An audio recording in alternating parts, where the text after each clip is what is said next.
Five forever, masochism and sadism, psychology, psychiatry, beyond infinity, freestyle artists. And for that one moment of freedom, you have to listen to all that love crap. It drives me nuts sometimes. I want to kick them out immediately. I do now and then, but that doesn't keep them away. They like it, in fact. The less you notice them, the more they chase after you. There's something perverse about women. They're all masochists at heart. Every November of my girlfriend happened.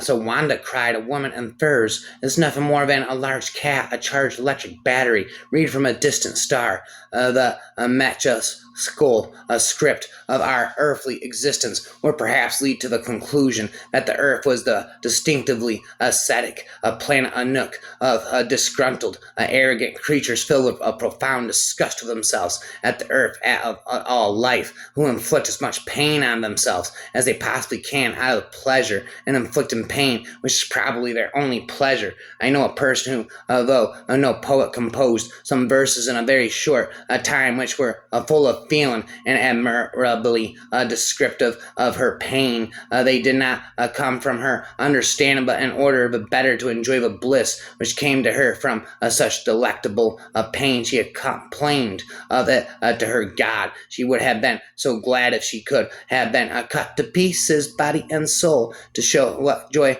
this pain cost her, what torments could have been set before her at such a time, which she would not have found it delectable to endure for her Lord's sake. Now is a good time as ever to revisit the history of the Crusades, or the sorry history of partition in Kashmir, or the woes of the Chechens and Kosovars. But the bombers of Manhattan represent fascism with an Islamic face, and there's no point in any euphemism about it. What they nominate about the West, to put in a face, is not what Western liberals don't like and can't defend about their own system, but what they do like about it and must defend. Its emancipated women, its scientific inquiry, its separation of religion from the state. Loose talk about chickens coming home to roost is the moral equivalent of the hateful garbage emitted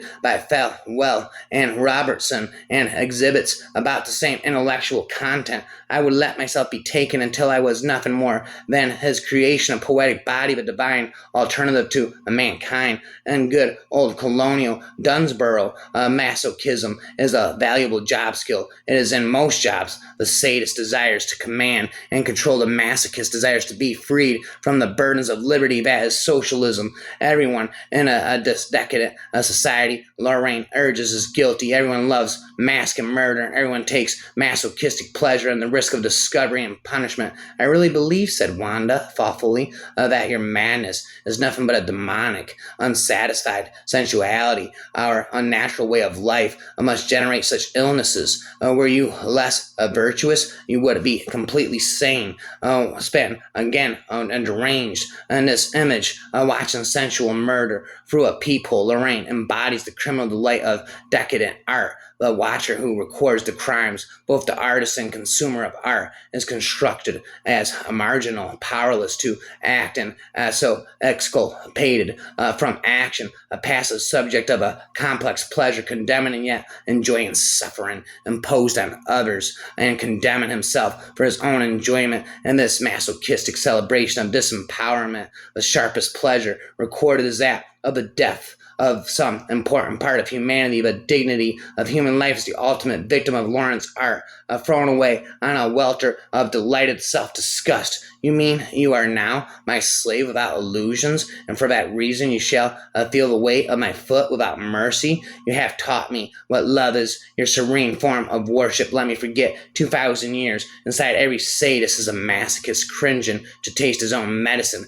Hitler reached primarily in a sadistic fashion toward people, but masochistically toward fate, history, the higher power of nature. Even a subject's destruction of himself cannot take place without libidinal satisfaction, and thus masochism and sadism appear as the fundamental forms of the psychosexual perversion, which may make their appearance at any point in the domain of sexual aberration. Equation. My body was quiet after the orgy. I felt power. I felt I was taking revenge. I was inflicting pain, being unfaithful, desecrating all of the delicacies and Bill and in myself. Wilson, who has big needs, needed me, wanted all I could give, wanted me for a wife, a collaborator, a mistress, one to enjoy power with, his 2 houses, his position of power, his last 10 years of achievement, but I starve him, elude him. He telephones, I inflict the suffering on him that was inflicted on me by another, but only because I do not love. So it must mean that those who behaved as I do now do not love, spend from above a turtle dove. And what is the value of this sexual object to men, since it is they who form her, used her, and give her what value she has? The pioneering male masochist Leopold von Sacher Masoch, who spent most of his life bullying bewildered women into wearing furs and half-heartedly whipping him, candidly wrote in his diary that my cruel ideal woman is for me simply the instrument by which I terrorize myself. The nature of the act does not change the nature of the act. The female is the instrument, the male is the center of sensibility and power. Roland Barthes, with himself as the lover, essentially endorses the same view of the object's value and purpose. Enough that in a flash I should see that other in the guise of an inert object, like a kind of stuffed doll, for me to shift my desire from this annulled object to my desire itself. It is my desire I desire, and the love of being is no more than its tool, like the relentless storm.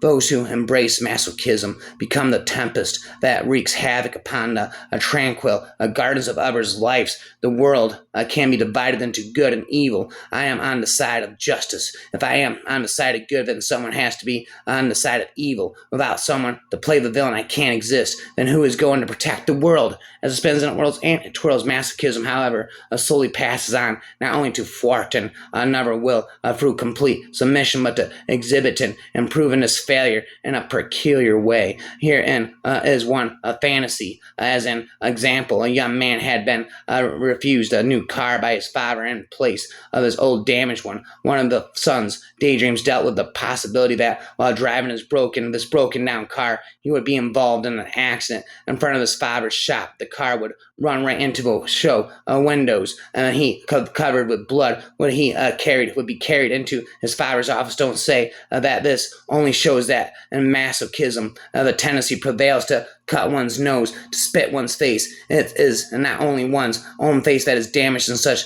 fantasies, it is the other ones too. He loses face, as the Chinese would say, he loses prestige. The father in this fantasy was to be convinced that his refusal was nonsensical and his behavior absurd. There is the concealed hope it will hurt him more than me by pursuing the course prescribed to him. To the very end, the masochist demonstrates that it is wrong course. It is like the harakiri of the Japanese. It is incorrect to assume that masochism is introverted sadism, a violent instinctual inclination that later became directed against the ego in spite of all, and at that bottom, its object remains the other person. We would rather term it sadism, put on its head, violence upside down, turn that frown upside down, bow wow wow, yippee yo, yippee me out right now, spat how now brown cow. The healthy man does not torture others. Generally, it is the tortured who turn into torturers. The healthy man does not torture others. Generally, it is the tortured who turn into torturers. I cannot be with someone who takes pleasure in inflicting pain on me, someone who can't love me.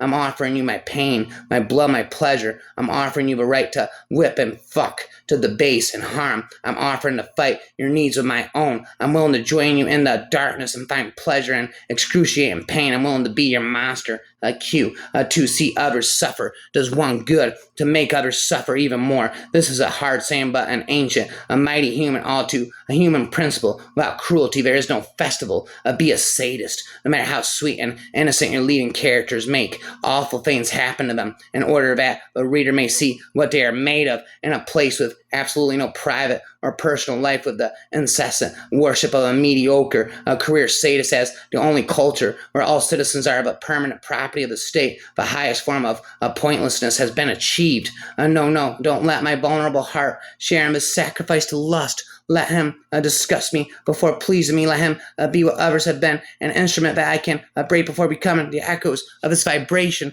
annihilation, syllable equation, a rap, a decapitation.